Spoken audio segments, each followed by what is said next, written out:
Stepstone presenting Vira, truly independent AI homes, 0% no other charges. போரூருக்கே இது புதுசு at Kattupakkam Porur. இப்போ லண்டனுக்கு ஓடி போன ரத்தீஷ் பையன் 30 வயசு பேண்ட் சரியா இடுப்புல போட தெரியாது. 300 கோடி ரூபாய்க்கு வீடு கட்டி வச்சிருக்கானுங்க. எவ்வளவுக்கு? 300 கோடிக்கு. எல்லா உதயநிதியோட நண்பன், வேற எந்த தகுதியும் இல்லை. உதயநிதி அவரு கோலி கொண்டு விளையாட நண்பன். அண்டர் கிரவுண்ட் ட்ரைனேஜ் இருக்குல்ல, இது பூரா பட்டேல் கம்பெனி செய்யறானுங்க. ஏன் தமிழ்நாட்டில் எந்த பொட்டேலும் இல்லையா? குஜராத்திலிருந்து வருகிற இது பாதாள சாக்கடை ப்ராஜெக்ட் யார் செய்யறா? தமிழ்நாடு முழுக்க குஜராத்தில் வந்து பட்டேல் கம்பெனி தான் பண்றான். ராமஜெயத்துடைய குடோனை தினத்தந்தி 50 லட்சம் ரூபாய்க்கு விளம்பர பாக்கிக்காக ஒரு குடோனை எழுதி வாங்கி திருப்பூர் கோர்ட்டுக்கு பின்னாடி, அதான் இன்னைக்கு தினத்தந்தி ஆபீஸ். இவ்வளவு புள்ளி வருது எவங்க சொல்லுவான் உலகத்தில்? நான் தாங்க சொல்ல முடியும். 50 லட்சம் கோடிக்கு அவன் இந்தியா பூரா. எனக்கு தெரிஞ்சு ஒரு 100க்கும் மேற்பட்ட ஐஜிக்கள், டிஐஜிக்கள், எஸ்பிக்கள், ஏடிஜிபிக்கள் சஸ்பெண்ட் செய்யப்பட்டார்கள். இது போலி பத்திர ஊழல். எப்படி சாத்தியம்? அரசு ஒரிஜினல் பத்திரத்தை கண்டுபிடிக்க முடியல. ஒரிஜினல் பத்திரத்தை கண்டுபிடிக்க, எது ஒரிஜினல் டூப்ளிகேட்? ஒரிஜினல் நல்லா இருக்கு சார், எது போலி? Jagathratchagan Accord Distilleries, TR Baalu King Distilleries, இந்த திமுகவுக்கு ஆதரவான சாராய ஃபேக்டரியிலிருந்து அரசு கணக்கு போகாம சாராய ஃபேக்டரி எங்க டாஸ்மார்க்கு போய் அது அப்படியே தேர்தல் நிதியாக வந்து வேற எதுவுமே இல்லை. 99 சீட் எப்படி கிடைச்சிது? 10 சீட்டு மாதிரி தான் பல சீட்டு கிடைச்சிது. அப்போது இப்போ நேராக போய் பிஜேபி காலில் மன்றாடுவதற்கு போயிருக்காரு. ஏன்னா தன்னுடைய மகனை முதலமைச்சர் வேட்பாளர் அறிவிச்சலான்னு முடிவு பண்ணிட்டார். இப்போ ரத்தீஷ் சிக்கினால் என்னதான் நடக்கும்னு நினைக்கிறீங்க? ஆனால் இப்போ அப்படி எடுக்கவே முடியாத அளவுக்கு நேராக துபாய் போய் என்ன பண்ணிட்டாரு? லேப்டாப்புக்கு நம்பர் வச்சுருப்பாரு, செல்ஃபோனு 3-4 செல்ஃபோனு எல்லாத்தையும் கொடுத்து எல்லாம் அழிச்சிட்டார். இனி ஐபி, ரா, எஃப்இஐ எங்கே? American Federal Bureau of Investigation, அவனே வந்து எடுக்க முடியாது.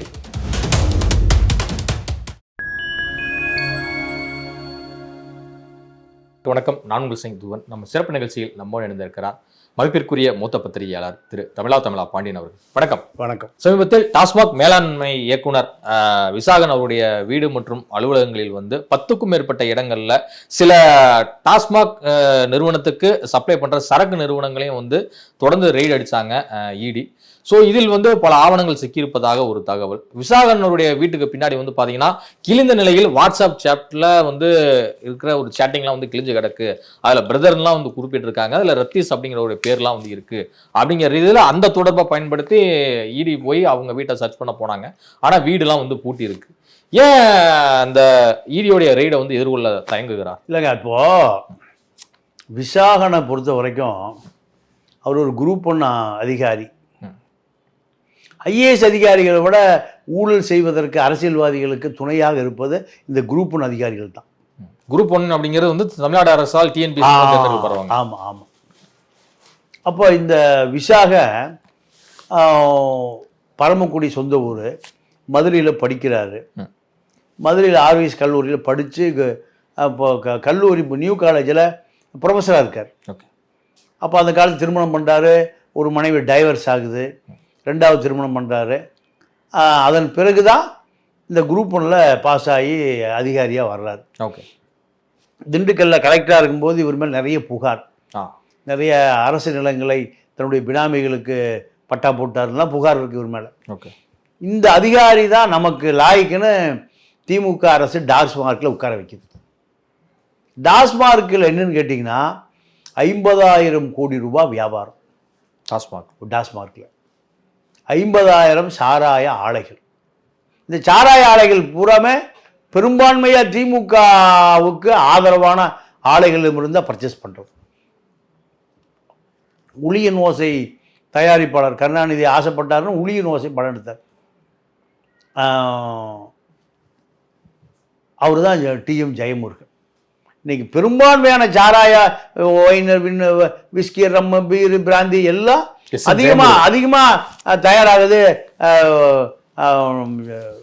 டிஎம் ஜெயமுருகன் கம்பெனி தான். ஓகே. அப்போ அதே போல திமுகவுக்கு நெருக்கமானவர் ஜெகத்ரட்சகன், டிஆர் பாலு, இவர்கள் கம்பெனியில் தான் அதிகமாக பர்ச்சேஸ். ஓகே. ஏன் பர்ச்சேஸ்? திமுக ஆட்சிக்கு வந்த பிறகு இவங்க கம்பெனில இருந்து அதிக பர்ச்சேஸ். ஆமா, ஆமா. இல்ல எந்த ஆட்சியா இருந்தாலும் அப்படி இல்ல இல்ல இல்ல இல்ல இல்ல இல்ல எஸ்என்ஜே டிஸ்டிலரிஸ் ஆமா. ஜெயமுருகனது. அதிமுக வந்தா ஜெயலலிதா சசிகலா கம்பெனியும் ஒன்று வச்சிருக்கு, மிடாஸ். Midas gold. மிடாஸ்னா குடி, எதை குடிக்கிறது? கோல்டு. அவங்க சரக்கு கோல்டு. மிடாஸ் கோல்டு, எப்படி பேர் பாருங்க. குடிகாரனுக்கு எவனுக்கு தெரியுமா அது? Midas Gold. தங்க தண்ணியை கரைச்சி கொடுக்குறாங்களாம் குடிக்க சொல்லி, போதையார் இருக்கு. அப்போ அதெல்லாம் நீங்க முதலமைச்சர் அலுவலகத்திலேயே முதலமைச்சருடைய வீட்டிலேயே சாராய ஃபேக்டரி வச்சுக்கிறது ஜெயலலிதா ஆட்சி காலத்தில் தான். மிடாஸ் கோல்டு அது ஒரு 10-20 ஃபேக்டரி இருக்கு. அப்போ இப்போ தேர்தலுக்கு ஒரு வருஷத்துக்கு ஒரு ஆட்சி வந்தா 2 தேர்தல் வருது. ஒன்று MP election, MLA election. Local body அங்க உள்ளூர்ல நடக்கிறது தான். அது அவன் முதல்ல கொள்ளையடிச்சு வச்சிருப்பான். வெட்டாத ரோடு, போடாத ஏரி, கம்மா கரைன்னு அவன் திருடுறதுக்காகவே தான் பேரூராட்சி தலைவராக வருவான். முதல்ல எல்லாம் என்ன நடந்ததுன்னா, நான் சொல்லுவேன் 40-50 வருஷம் முந்தி இந்த மக்கள் எவ்வளோ அப்பாவி மக்கள்னு பாருங்க. அப்போ டிவி வந்த புதுசுங்க. ஒவ்வொரு பேரூராட்சிக்கும் பேரூராட்சி அலுவலகத்துக்கும் ஒரு டிவி கொடுப்பாங்க. அதாவது பேரூராட்சி இல்லை ஊராட்சி பகுதியில் பஞ்சாயத்து டிவி. கரெக்டாக சொன்னீங்க. பஞ்சாயத்து பிரச்சனை என்ன பண்ணுவான், அவன் வீட்டுக்கு எடுத்துட்டு போயிடுவான். இது மாதிரி சம்பவங்கள் நடந்தது 1008 சம்பவம். இந்த மக்கள் பாவம் புளிய மரத்துக்கு கீழே உட்காந்து டிவி பார்த்துட்டு இருப்பான். 2 நாள் 3 நாள் பார்த்துருப்பான். அடுத்த நாள் எங்க எடுத்துட்டு போயிடுவான், வீட்டுக்கு கொண்டு போயிடுவான். கேரளாவா இருந்தா அந்த பஞ்சாயத்து போர்டு தலைவர் மரத்தில் கட்டி வச்சிருவானுங்க. ஏன்டா மக்களுக்கு கொடுத்த அரசு டிவியை நீ ஏன்டா வீட்டுக்கு எடுத்துட்டு போறேன்னு அடிச்சு கேட்பான். இப்ப அதெல்லாம் கேட்கறதுக்கு இவன் திராவிட ஆட்சி வந்த பிறகு ஒரு அதிகாரமிக்க ஒரு கூட்டம் உருவாயிருச்சு. நீங்க இப்ப லண்டனுக்கு ஓடி போன ரத்தீஷ் பையன் 30 வயசு, பேண்ட் சரியா இடுப்புல போட தெரியாது. 300 கோடி ரூபாய்க்கு வீடு கட்டி வச்சிருக்கானுங்க. எவ்வளவுக்கு? 300 கோடிக்கு. எங்க ஈசிஆர்ல இது பிசினஸ் எதுவும் பண்றாரா நம்ம?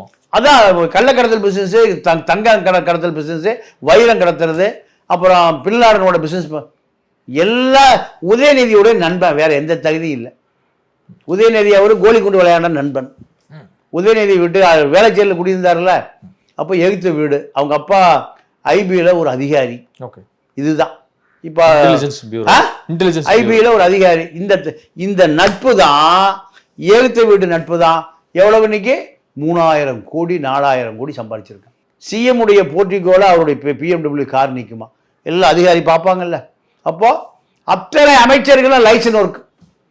யாருக்கு சட்டவிரோதமாக கான்ட்ராக்ட் எடுக்கணுமோ 20% வேலை செஞ்சா போதும், 80% அடிச்சுட்டு போயிடலாம். 80% அந்த 20% வேலை ஒண்ணுமே இருக்காது. உள்ளாட்சி துறையில் என்ன நடக்குது? ஏங்க இந்த ஒரு வெள்ளம் வந்து திண்டிவனத்துக்கு பக்கத்துல ஒரு பாலம் என்னாச்சுன்னு தெரியுமா? பெஞ்சல் புயல்ல. என்ன பாலம் உண்மையாக காங்கிரீட் போர்டு கட்டினானுங்களா இல்ல அட்டைப்பெட்டியா பெட்டி ஓட்டினானுங்களா? 16 கோடி செலவு. 16 கோடி பாலம் என்ன மாவட்டத்துல. அந்த பாலம் என்னாச்சு? ஆத்தோட அடிச்சுட்டு போயிடுச்சு. அப்ப இவனுக்கெல்லாம் 18-16 கோடிக்கு என்ன கட்டியிருப்பான்னு நினைக்கிறீங்க? இல்ல அப்புறமேலுதான் பொதுப்பணித்துறை சார்பில் விளக்கம் கொடுக்கப்படுது இல்ல, இந்த பாலம் வந்து இவ்வளவு பெரிய வெள்ளத்தை தாங்கும்னு எதிர்பார்க்காம. அட்டைப்பெட்டியில கட்டினா அப்புறம் பாலம் எப்படி வெள்ளத்தை தாங்கும்? ஏங்க கல்லணை கட்டி எத்தனை வருஷம் ஆச்சு? அது 1000 வருஷத்துக்கு மேல ஆயிடுச்சு. எத்தனை வருஷம்? 1000 வருஷத்துக்கு மேல. 2000 வருஷம். இன்னும் அது ஒண்ணுமே பண்ண முடியல. கல்லாறுன்னு ஊட்டிக்கு போற வழியில மேட்டுப்பாளையம் தாண்டி கல்லாறுன்னு ஒரு இடம் பிரிட்டிஷ்காரன் கட்டினான் ஒரு 300 வருஷத்துக்கு முந்தி. அது சின்ன பாலம், உண்மைதான், திருப்பி வர முடியாது. அப்போ அது பக்கத்துலேயே நம்ம கவர்மெண்ட் வந்த பிறகு 2-வே பாலம், போகலாம் வரலாம், பெரிய பாலம் கட்டிட்டான். கட்டி முடிஞ்ச பிறகு பழைய பாலம் எப்போ வேணா இடிஞ்சு விழுந்துடும், அதில் ஆளுகார போயிட்டு இருக்கானுங்க அப்படின்னு நிறைய வெடி மருந்தா ரப்பி. எதுல? பழைய பாலத்துல ரப்பி அதை உடைச்சிருங்க, அதை யூஸ் பண்ணா ஏதாவது ஆத்துக்குள்ள விழுந்துருவான்னு அதில் வெடி மருந்து நிறைய வச்சு வெடிக்க வச்சாங்க. எந்த பாலம் விழுந்தது? புது பாலம் விழுந்துருச்சுங்க. நான் சிரிக்கிறதுல சொல்லல, என்ன பாலம் விழுந்துருச்சு? வேண்டிய விஷயம் தான். புது பாலம் விழுந்துருச்சு, பழைய பாலம் அப்படியே இருக்கு. இன்னைக்கு வரைக்கும் புது பாலம் அப்படியே இருக்கு. சாரி, பழைய பாலம் அப்படியே இருக்கு. புது பாலம் இதுக்கு வச்ச வெளியில் அது விழுந்துருச்சு. இதுதான் நம்ம பார்ட்டிக்கு. இப்போ 20% தான் வேலை செய்கிறது. சித்தான ஒரு அம்மாவை சஸ்பெண்ட் பண்ணிட்டாங்க. இந்த பஸ் பிஆர்ஆர் பஸ்ஸு போகிற இடத்துல போகிற ரோடு போடணும், மழைநீர் வடிகால் வாரியம், ஒன்றும் ஒரு வேலை செய்யலை. 100 கோடி கொள்ளையடிக்கப்பட்டது. எல்லா ரத்தீஸுக்கு தான் வேலை. பிடபிள்யூ, ஹைவேஸ், இபி கான்ட்ராக்ட் எடுத்து கொடுக்கறதுக்கு இந்த சட்டவிரோத ஆட்கள் வருவாங்கல்ல மார்வாடி, இந்த பயலுக்கு வந்து லஞ்சத்தை கொடுத்தா எடுத்து கொடுத்தது. ஏங்க, அதாவது தமிழ்நாடு முழுக்க உள்ளாட்சி துறையில் அந்த அண்டர் கிரவுண்டு ட்ரைனேஜ் இருக்குல்ல, இது பூரா பட்டேல் கம்பெனி செய்கிறானுங்க. ஏன் தமிழ்நாட்டில் எந்த பொட்டேலும் இல்லையா? குஜராத்திலிருந்து வருகிற சாக்கடை, இது பாதாள சாக்கடை ப்ராஜெக்ட் யார் செய்கிறா? தமிழ்நாடு முழுக்க குஜராத்திலிருந்து வந்து பட்டேல் கம்பெனி தான் பண்ணுறான். ஏன் தமிழ்நாட்டில் எந்த பொட்டேலும் இல்லையானா இருக்கான். ஏன் அப்படிலாம் பேசுறீங்க? இல்லைங்க, மக்கள் வரிப்பணங்க, மக்களுடைய வரிப்பணமா இல்லையா? அது மக்களுடைய வரிப்பணத்தை கொள்ளையடிக்கிறவனுக்கு என்ன மரியாதை கொடுக்க முடியும்? நீங்க எவ்வளவு கஷ்டப்பட்டு வீட்டு வரி, நிலத்து வரி, சொத்து வரி, ஒரு 2 சென்ட் வீடு வாங்குறதுங்கிறது எவ்வளவு கடுமையான வேலை தெரியுமா? நிறைய நடுத்தர மக்களுக்கு பெரிய கனவாவே இருக்கு. எல்லா ஹவுசிங் போர்டில் கூட வீடு வாங்க முடியல. ஜி ஸ்கொயரு 4000 கோடிக்கு ஒரு ப்ராஜெக்ட் போட்டாங்களாம் கோயம்புத்தூர்ல. ஓகே, 15 நாள் வித்துருச்சு. 15 நாள்ல 4000 கோடி ரூபாய் வியாபாரம். அந்த வித்து கொடுத்தானுங்கள்ல யாரு? அந்த முகவர்கள், இடைத்தரகர்கள். ஆமா, எல்லாத்தையும் ஆஸ்திரேலியா டூர். எங்க? கங்காரோட டான்ஸ் ஆடிட்டு இருக்கான். ஜி ஸ்கொயர் யாரு? ஜி ஸ்கொயரு மாப்பிள்ள சபரிச்சனது. அப்போ இந்த ஜி ஸ்கொயர் நிறுவனத்துக்கும் முதல் குடும்பத்துக்கும் எந்த சம்பந்தம் இல்லை, சம்பந்தமே இல்லைங்க. அதாவது எப்பவுமே நீங்க அந்த எனக்கு தெரிஞ்சு அந்த ஜி ஸ்கொயர் பாலா, அவன் பேர் ராமஜெயம், அந்த ஓட்ட டிவி வித்துட்டு இருந்தா திருப்பூர்ல, எனக்கே தெரியும். நான் போய் 10,000 விளம்பரம்லாம் வாங்கியிருக்கேன். பழைய டிவி வித்துட்டு இருந்தேன். ஆமா, நான் விளம்பரம் வாங்கியிருக்கேன் சார். அவங்க நான் எவனோ காது கொடுத்து தெருவில் பார்த்த கதையில நான் நேரடியே சொல்றேன். நீங்களே பிசினஸ் பண்ணி. ஆமா, திருப்பூர்ல பேபி எலக்ட்ரானிக்ஸ்னு ஓட்ட உடச டிவி வித்துட்டு இருந்தார். அப்புறம் வரவு செலவு அங்க வச்சிருக்கீங்க, அவ்வளவுதான். இவர் இன்னைக்கு எப்படி 5 லட்சம் கோடி வந்தது? ஜி ஸ்கொயர் இல்லாத இடமே இல்லை தமிழ்நாட்டில். ஜி ஸ்கொயர் இல்லாத கர்நாடகாவில் இடமே இல்லை. ஆந்திரா, தெலுங்கானா 4 மாநிலத்தில் ரிலேஷன் பண்ணக்கூடிய பல லட்சம் கோடி இந்த பாலால இப்ப வச்ச பேரு. ராமஜெயத்துக்கு எங்க இருந்தியா வந்தது? நீங்க திருப்பூர் போய் விசாரிங்க. குமரன் ரோட்ல பேபி எலக்ட்ரானிக்கல்ஸ் வாங்கின விலையோட தள்ளி விற்பார். வாங்கின விலையோட 1000 டிவி, 2000 டிவி, 3000 டிவி தான் விற்கிறது. ஏன்னா டிவி கம்பெனிக்கார விட கம்மியா விற்கிறது. விளம்பரம் தினத்தந்தியில, தினமலர்ல பக்கமா விளம்பரம். 50 லட்சம் ரூபாய் விளம்பரம் பாக்கி. ராமஜெயத்துடைய குடோனை தினத்தந்தி 50 லட்சம் ரூபாய்க்கு விளம்பரம் பாக்கிக்காக ஒரு குடோனை எழுதி வாங்கி திருப்பூர் கோர்ட்டுக்கு பின்னாடி, அதான் இன்னைக்கு தினத்தந்தி ஆபீஸ். இவ்வளவு புள்ளி வருது எவங்க சொல்லுவான் உலகத்துல? நான் தாங்க சொல்ல முடியும். இந்த ஜி ஸ்கொயர் பாலாவுடைய சொத்தை தினத்தந்தி விளம்பரம் 50 லட்சம் ரூபாய் பாக்கின்னு அவன் குடோனை எழுதி வாங்கி இப்ப திருப்பூர், அதான் தினத்தந்தி ஆபீஸ், பிராசர் வீதியில திருப்பூர்ல, நேரா தாலுகா ஆபீஸுக்கு பின்னாடி. அப்போ இந்த எப்படி இவர்களால் பல லட்சம் கோடிய கொள்ளையடிக்க முடிகிறது? ரத்தீஸு அனைத்து அமைச்சர்களும் அனைத்து செயலாளர்களும் ரத்தீஸு போனால் எந்திரிச்சு நிற்கிறாங்க. ஏன்? உதயநிதியுடைய நண்பர், உதயநிதி துணை முதலமைச்சர், அவ்வளோ பெரிய அதிகார மையமாக வளர்ந்துட்டாரு. 300 கோடி ரூபாய்க்கு வீடு கட்டி வச்சிருக்காருங்க. 300 கோடிக்கு 3 லட்சம் ரூபாய்க்கு 3 சென்ட் வாங்க முடியலங்க நடுத்தர மக்களால். இது எப்படி சாத்தியம்? பேண்ட்டை முழுசா இடுப்புல போட தெரியாத ஒரு 27, 26 வயசு பையன், அவங்க அண்ணன் தான் சர்வீஸ் கண்ட்ரோல் ரூம் டிசியா இருக்கார். இது எப்படி இதெல்லாம் சாத்தியம்? அப்போ பல கோடி ரூபாய் ஊழல்ல ரத்தீஸை இப்போ வருமான வரித்துறை தேடுது. விசாக சாராய வருமானத்தில் வரக்கூடிய பணங்களை அத்தனையுமே தேர்தலுக்கு முடக்கி வச்சிருக்கார். நீங்கள் மேகநாதன் ஒரு பண்ணாரியம்மன் சுகரில் சாதாரண நபர், மேகநாதன் ஜெயந்தி, இன்னைக்கு அவங்க 1000 கோடி ரூபாய் சொத்து, ஒரு பெரிய கார்ட்டூன் ஃபேக்டரியை வச்சிருக்கார். நீங்கள் இது ஏதோ உழைச்சு ஏதோ அதான் என்ன உழைக்கிறதுன்னு கேளுங்க. நீங்கள் இந்த சாராய ஃபேக்ட்ரிக்கு அரசுக்கும் மது ஆலை சம்பந்தமான மூலப்பொருள் தயாரிப்பாளர் யார்? மேகநாதன். இது சாதாரண நபர். கார்ட்டூன் பாக்ஸ் அவர் தான் சப்ளை, அரசுக்கு அவர் தான் சப்ளை, தனியாருக்கும் அவர் தான் சப்ளை, பிளாக்ல விற்கிறது அவர் தான். அரசு உடைய ஹாலோகிராம், மூடி, லேபிள். நீங்கள் 50,000 கோடி லீகலாக வருது, 20,000 கோடி சாராய ஃபேக்டரி நேராக டாஸ்மார்க்கு போயிடுது. அந்த பணம் எங்கே போயிடுது? கட்சி அரசியலுக்கு போயிடுது. நீங்கள் சொல்கிறது இந்த லேபிள் ஒட்டாதெல்லாம் எல்லாம் இல்லை, ஒட்டிட்டா எல்லாமே ஒட்டிட்டா இருக்கும் சார். அதாவது டெல்லின்னு ஒருத்தன் 50,000 கோடிக்கு பத்திரமே அடிச்சுட்டான். அவன் என்ன பண்ணீங்க? அவன் என்ன 50,000 கோடிக்கு அடிச்சு பத்திரம் அடிச்சு நம்மால் போல பத்திரமா வச்சிருக்கான். உங்க இடத்த நான் வாங்குறது, என் இடத்த வாங்குறது, அவர் இடத்த விற்கிறது எல்லாம் யாருடைய பத்திரம்? டெல்லி பத்திரம். டெல்லி பத்திரம் அல்ல. முகமது டெல்லின்னு ஒரு கள்ள பத்திரம் அடிக்கிறவன். அப்போ அவன் எவ்வளவு கடிச்சான்? 50 லட்சம் கோடிக்கு. அவன் இந்தியா பூரா.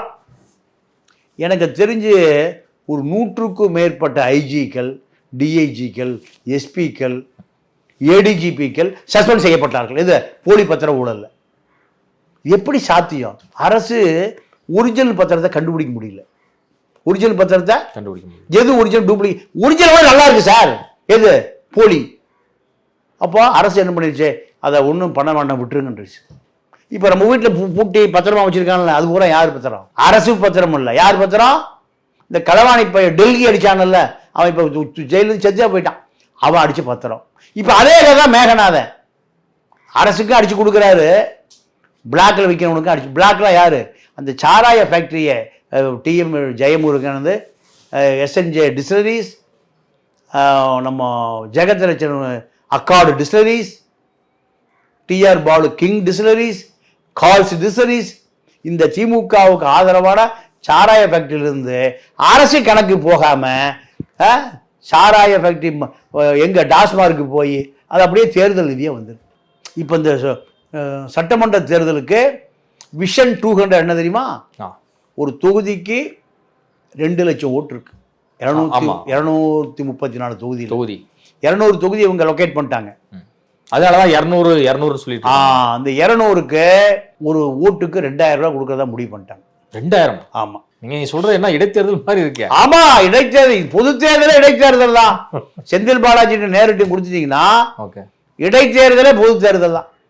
2 லட்சம் வாக்காளர்களுக்கு ஒரு ஓட்டுக்கு 2,000 ரூபானா 40 கோடி ரூபாய் வேணும். ஒரு மாசம் கட்சிக்காரங்க. நீங்க சொல்றது வந்து இப்ப நான் அனலைஸ் பண்ண வரைக்கும் ஒரு எம்பி தொகுதிக்கு செலவு பண்ற மாதிரி நீங்க சொல்றீங்களே சார். இப்போ எம்பி தொகுதிக்கு 6 சட்டமன்றம், அது 15 கோடி ரூபாய் செலவு பண்ணுவாங்க, 100 கோடி ரூபாய் செலவு பண்ணுவாங்க. 100 கோடி ரூபாய் செலவு. இப்போ விஷன் 200ங்கிறது காந்தி உடைய தயவுலத் ஜெயிச்சலான்னு நினைக்கிறாங்க. காந்தி உடைய தயவுலத் ஜெயிச்சலான்னு இருக்காங்க. இதுதான் வேற எதுவுமே இல்லை. பணம் வச்சிருக்கிற தைரியம் தான்.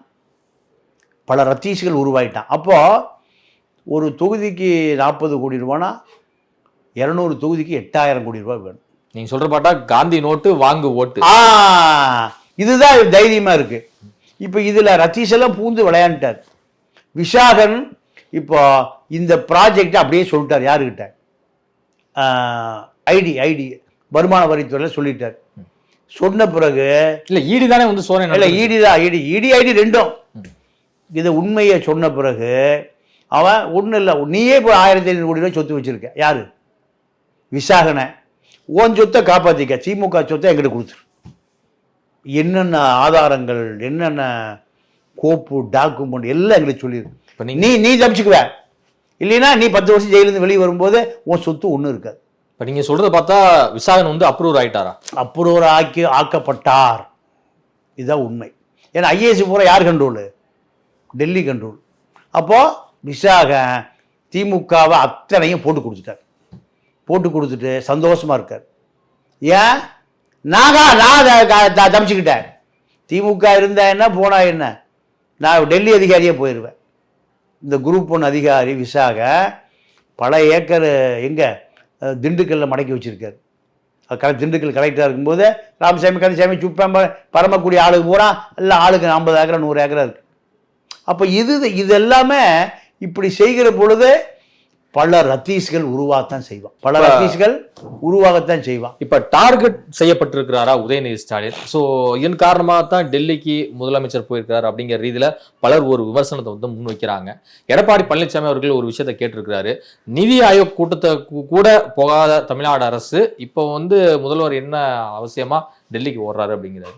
இல்ல கேள்வி எப்படி புரிஞ்சுக்கணும்? இல்லை, அதாவது தன்னை காப்பாற்றிக் கொள்வதற்கு அதிகாரம் டெல்லியில் இருக்குன்னு கருணாநிதியை கண்டுபிடிச்சிட்டார். அதனால தான் காமராஜரோட காப்பாற்ற முடியாத காங்கிரஸை கருணாநிதி இன்னைக்கு வரைக்கும் 10 சீட் கொடுத்து காப்பாற்றி வச்சிருக்காரு தமிழ்நாட்டில். அதனால கை துளிர்த்துட்டு இருக்கா. வேற எதுவுமே இல்லை. 99 சீட் எப்படி கிடைச்சிது? 10 சீட்டு மாதிரி தான் பல சீட்டு கிடைச்சிது. அப்போது இப்போ நேராக போய் பிஜேபி காலில் மன்றாடுவதற்கு போயிருக்கார். ஏன்னா தன்னுடைய மகனை முதலமைச்சர் வேட்பாளர் அறிவிச்சலான்னு முடிவு பண்ணிட்டார். வர்ற தேர்தலில் அவர் ஓய்வுக்கு போகிறாரு. ராமதாஸ் மாதிரி சண்டையெல்லாம் முடிக்க தயாராக இல்லை. அவர் எதிர்காலத்தினுடைய மகன் முடிவு பண்ணிட்டார். இப்போது தன்னுடைய மகனை அரவிந்த் கெஜ்ரிவாலை எப்படி டார்கெட் பண்ணாங்க, அதே போல். ஏன்னா இவர்கள் ஒன்றும் புத்தன் புனிதன் காந்தி நேரு இல்லை, எல்லாம் டாஸ்மார்க் நம்பி தான் அரசியலே நடக்குது. செந்தில் பாலாஜிக்காக 471 நாள் என்ன காத்திருந்தது? நாற்காலி காத்திருந்தது இல்லையா? ஆமாம். ஏன் வேறு செந்தில் பாலாஜியை தவிர அந்த சீட்டுக்கு யாரும் லாய்க்கு இல்லையா? அவரு தாங்க லாய்க்கு. அதே பவரை திரும்ப என்ன காரணம் கேட்டிங்கன்னா, நீங்கள் இதில் கொட்டுது. நாடாளுமன்ற தேர்தலையும் ஜெயிக்க வைக்க முடியும், சட்டமன்ற தேர்தலையும் வெற்றி பெற வைப்பதற்கு என்ன தேவை? இந்த குடிகார பயலுக்கு தான் தேவை. பாட்டிலுக்கு 10 ரூபா ஒரு நாளைக்கு எடுத்தால் ஒரு நாளைக்கு மக்கள் அது மாதிரி குடியார பயன். ஏங்க அப்போ அது என்னங்க பேர்? நான் என்ன டீப்பாலாம் சொல்லலை. 1 கோடி பேர் வீட்டில் நீங்கள் இந்த சந்ததி மரபணுவே மாறி போச்சு. இவன் குடிச்சிட்டு போய் சும்மா படுத்துக்கிறான், பக்கத்தில் இந்திக்காரன் குடியிருக்கிறான். இதெல்லாம் நிறைய விஷயம் இருக்குது, அதெல்லாம் நான் வெளிப்படையை சொல்ல முடியாது. இப்போ தமிழ் சமூக உளவியல் பிரச்சனை இருக்குங்கிறீங்க, பெரிய பிரச்சனை இருக்குது. அப்போது இதெல்லாம் இந்த அரசுகள், இந்த ஆட்சியாளர்கள் கவனத்திலே எடுக்கல. என்ன காரணம்னா, மீண்டும் ஆட்சிக்கு வரணும், அவனுக்கு ஓட்டுக்கு நோட்டு கொடுக்கணும், ஓட்டு கொடுத்து நோட்டை கொடுத்து சீட்டை பிடிக்கணும். இதை தாண்டி எந்த கொள்கையும் திமுகவுக்கும் இல்லை, அண்ணா திமுகவுக்கும் இல்லை. இப்போ ரத்தீஸ் சிக்கினால் என்னதான் நடக்கும்னு நினைக்கிறீங்க? ரத்தீஸே வந்து எலெக்ஷன் முடிவு வரைக்கும் வரமாட்டார், லண்டனில் தான் இருப்பார். லண்டன் போயிட்டாரா? லண்டன்லாம் ஏங்க நீங்கள் நானும் எங்கள் 17 ஏறி சாலிகிராம் போகிற மாதிரியாங்க? அவங்களுக்கு என்னங்க, நேராக போட்ட துணியோட ஒரு ஏடிஎம் கார்டு மட்டும் சோப்பில் இருக்கும். நேராக ஏர்போர்ட் போனாலும் அவங்களுக்குலாம் என்ன கார்டு? Green card. எடுத்தா பணம். நம்ம போய் எங்கே போய் எடுக்கணும்? புடச்சி தான் எடுக்கணும். நேராக துபாய் போய் இறங்கிட்டார். துபாயில் போய் அவர் கொண்டு போன laptop, memory card, phone, 3-4 phone எல்லாத்தையும் விட்டு உலகத்தில் எவனுமே அதை எதையும் எடுக்க முடியாத அளவுக்கு துபாயிலே அழிச்சிட்டார். ஒரு சாஃப்ட்வேர் இருக்கு. நீங்கள் இப்போ நான் பயங்கர டெக்னிக்கலாக தான் பண்ணியிருக்கேன். பணம் இருக்குது சார், எல்லாம் மீட்டர் இருக்குது சார். இப்போ இந்த ஃபோனை வந்து நான் ஒரு 2 வருஷம் என்னுடைய கால் டேட்டாஸை போகாமல் ஏர்டெல் கம்பெனிக்காரன் நினச்சா எடுத்து உளவுத்துறை கொடுத்துடலாம். நான் யார்கிட்ட பேசினேன், எங்கே என்னென்ன பண்ணேன், யார் யார் நமக்கு தகவல் கொடுக்குறாங்க, யார் யார் சோர்ஸு, எல்லாத்தையும் எடுத்துடலாம். ஆனால் இப்போ அப்படி எடுக்கவே முடியாத அளவுக்கு நேராக துபாய் போய் என்ன பண்ணிட்டாரு, லேப்டாப்புக்கு ஒரு நம்பர் வச்சுருப்பார், செல்ஃபோனு 3-4 செல்ஃபோனு எல்லாத்தையும் கொடுத்து எல்லாம் அழிச்சிட்டார். இனி ஐபி ரா எஃப்இஐ எங்கே, American Federal Bureau of Investigation, அவனே வந்தால் எடுக்க முடியாது, பில்கேட்ஸே வந்தால் எடுக்க முடியாது, கூகுள் முதலாளியே வந்தாலும் எடுக்க முடியாத அளவுக்கு எல்லாத்தையும் அழிச்சிட்டாராம். எவ்வளோ விவரமான சின்ன பசங்க கூட ரொம்ப விவரமாக இருக்கீங்க நீங்கள்லாம். 300 கோடி என்னையும் அதுலயே சேர்க்குறீங்க இல்லைங்க. 30 வயசு கீழே இருக்கிறவங்கள ரொம்ப விவரமாக இருக்காங்கண்ணே. 300 கோடி சம்பாதிக்கிறது சாதாரண விஷயமா? அப்போ மம்முட்டி எடுத்து விட்டுனா கூட சம்பாதிக்க முடியாது. மேலே அப்படி ஸ்விம்மிங் பூல் கட்டி வச்சிருக்காராம், ஒரு 1800 ஸ்கொயர் ஃபீட்டில்.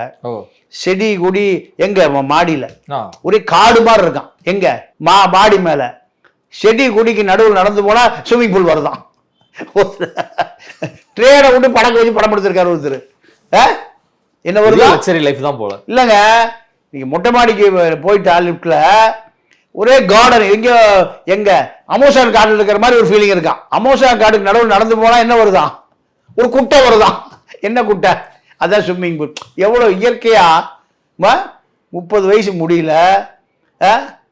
அப்போ இந்த வாழ்க்கையை திமுக இவர்களுக்கு உருவாக்கி கொடுத்துருக்குதுன்னு சொன்னால், இந்த மக்களுடைய வாழ்க்கையை பற்றி யோசிக்காத இளைஞர்கள் தான் இது போல பலாயிரம் கோடியை. இல்ல அமைச்சர்கள் வீட்டுல எல்லாம் வந்து இடி ரைடு ஐடில நடந்தப்ப முதல்வர் ஸ்டாலின் அவர்கள் டெல்லிக்கு வந்து போகல. இப்ப இது வந்து அரசு முறை பயணமா தான் தமிழக அரசின் சார்பில் சொல்லப்பட்டாலும் கூட சொல்லப்பட்டாலும் சார், இது அதாவது மயிலாப்பூர் மாமி நிர்மலா சீதாராமனும் கோபாலபுரத்து மாமி துர்காவும் ரொம்ப நெருங்கிய நண்பிகள். ஓ சரியா? இவங்க ஆச்சரியமா இருக்கு. பல செய்திகள் ஆச்சரியமா தான் இருக்கு. மக்களும் தினத்தந்தி பார்த்து குஷ்புக்கு குழந்தை பிறந்ததா, சிரையாக்கு வயிற்றுல எத்தனை மாசம், கெனிஷா இப்போ யாராவது ஆள், ஆர்த்தி ரவி 4ஆ 5ஆ, இதைத்தானே விசாரிச்சுட்டு இருக்கிறான். எடுத்தோடனே அதை தாங்க விசாரிக்கிறான். விஷாலுக்கு அந்த காதலி அந்த அம்மா பாதி இது உடம்ப காமிச்சிட்டு இருக்கு. அந்த அம்மா இப்படியா ட்ரெஸ் போடுவாங்க? அந்த அம்மா வந்து முதல் கல்யாணமா இல்ல விஷாலுக்கு இது ரெண்டாவது? சாய்தன் ஷிகாவுக்கு முதல் மேரேஜ் தான், இவருக்கு முதல் மேரேஜ். இல்ல அது ஆராய்ச்சி பண்றான் ரசிகன். ஆராய்ச்சி பண்ணி இவங்க 2 பேரும் எங்க இருந்தாங்க, அந்த அம்மா எங்க இருந்தது, இப்படி இதுதான் இப்போ நாட்டில் அதிகமாக விசாரணை இருக்கே தவிர, ஏண்டா உன்னுடைய வாழ்க்கையை தேடக்கூடிய விசாரணை எதுவுமே இல்லை. இப்போ வரலட்சுமி கணவரும் இப்போ எங்கே இருக்காங்க? அது ஆராய்ச்சி, அடுத்த ஆராய்ச்சி, இப்படி பல ஆராய்ச்சிகள் ஓடிட்டு இருக்கு. சினிமா நடிகைகளை பற்றி தான் ஆராய்ச்சி. அடுத்து கீர்த்தி சுரேஷ் படத்தில் நடிக்குதா, இல்லை கல்யாணமாக வீட்டில் செட்டில் ஆயிடுச்சா, விஜயோட தொடர்புல இருக்கா இல்லையா, இப்படி ஆராய்ச்சி போயிட்டு இருக்கான் இந்த இளைஞர்கள். ஆனால் ரத்தீஷை பொறுத்த வரைக்கும் இப்போ தேர்தல் முடிகிற வரை இந்தியாவுக்கு வரவே மாட்டார். 2026 வரைக்கும் ஆளுக்கு வர மாட்டார். அங்கே 300 கோடி ரூபாய்க்கு இதே மாதிரி அமேசான் காடு மொட்டை மாடியில், அதுக்கு நடுவில் ஒரு குட்டை, அதில் ஸ்விம்மிங் பூல், அங்கே குளிச்சுட்டு இருப்பார். எங்கே? இந்த ஏழை மக்கள் கட்டுகிற வரி பணம். காலையில் எந்திரிச்சோடனே 1 கோடி பேர் நேரம் எங்கே போகிறான்? தூங்கி எந்திரிச்சோடனே டாஸ்மாக் கடைக்கு போகிறான். இது பலாயிரம் கோடி ரூபாய் மக்களுடைய வரிப்பணம். இது போன்ற எத்தனை பேத்துக்கு லிவர் கல்லீரெல்லாம் போச்சு. 50 வயசு தமிழன் சராசரி வாழ்க்கைக்கு வந்துட்டான்னு ஒரு புள்ளி வர சொல்லுது. 50 வயசு அதிகம். 50 வயசுக்கு மேலே வாழவே முடியாது. 13% குழந்தை பிறப்பு தடுக்கப்பட்டிருக்கு. செயற்கை கருத்தரிப்பு மையங்கள் பல லட்சக்கணக்கான செயற்கை கருத்தரிப்பு மையங்கள் தமிழ்நாட்டில் புதுசாக உருவாயிருக்கு. ஹாஸ்பிட்டல் வந்துருச்சு. இதுவரை உங்கள் பல்வேறு கருத்தை கொண்டு வந்து மிக்க நன்றி சார். நன்றி, வணக்கம்.